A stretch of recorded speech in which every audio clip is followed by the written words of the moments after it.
Hi friends, అందరికీ నమస్కారం. Welcome to employees updates. ఈ ఛానల్ ద్వారా టీచర్లకు, ఉద్యోగులకు మరియు పెన్షనర్లకు సంబంధించిన లేటెస్ట్ అప్డేట్స్ ఎప్పటికప్పుడు తెలియజేయడం జరుగుతుంది.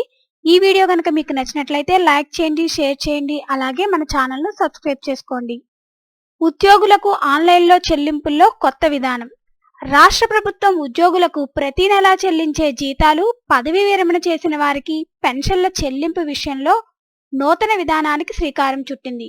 ఈ నేపథ్యంలో రిజర్వ్ బ్యాంక్ నిబంధనలకు అనుగుణంగా ఉద్యోగులకు ఆన్లైన్లో చెల్లింపుల్లో రెండంచెల భద్రతా వ్యవస్థను రాష్ట్ర ఆర్థిక శాఖ అమల్లోకి తీసుకువచ్చింది.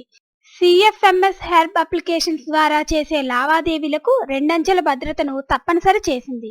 దీనికి అనుగుణంగా రాష్ట్ర ప్రభుత్వ సేవలు పూర్తి సురక్షితంగా అందించేలా సిఎఫ్ఎంఎస్ ఐడి ఉన్న ప్రతి ఉద్యోగి, పెన్షనర్లు, వ్యక్తులు తమ సిఎఫ్ఎంఎస్ ఐడిని ఆధార్ మొబైల్ నంబర్తో అనుసంధానం చేసుకోవాలని ఉత్తర్వులు జారీ చేసింది.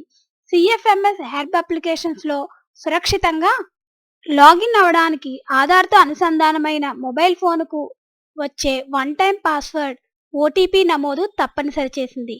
దీనికి అనుగుణంగా ప్రతి ఉద్యోగి ఈకేవైసీ, ఆధార్, మొబైల్ నంబర్ల పరిశీలనను జనవరి 20 నాటికి పూర్తి చేయాలని సంబంధిత శాఖలు డిటిఏలు, పిఏఓ, ఏపీసీఎఫ్ఎస్ఎస్, సిఈఓ చర్యలు తీసుకోవాల్సిందిగా ఆర్థిక శాఖ ప్రత్యేక ప్రధాన కార్యదర్శి ఎస్ఎస్ రావత్ ఆదేశించారు. సో ఫ్రెండ్స్, ఇక నుండి ఉద్యోగులకు ఆన్లైన్లోనే చెల్లింపుల్లోనే కొత్త విధానం అయితే ఏర్పాటు చేశారు. ఫ్రెండ్స్, దీనికి సంబంధించిన ఎటువంటి అప్డేట్స్ వచ్చినా మన ఛానల్లో తెలియజేయడం జరుగుతుంది. ఈ వీడియో కనుక మీకు నచ్చినట్లయితే లైక్ చేయండి, షేర్ చేయండి, అలాగే మన ఛానల్ సబ్స్క్రైబ్ చేసుకోండి. Thanks for watching this video.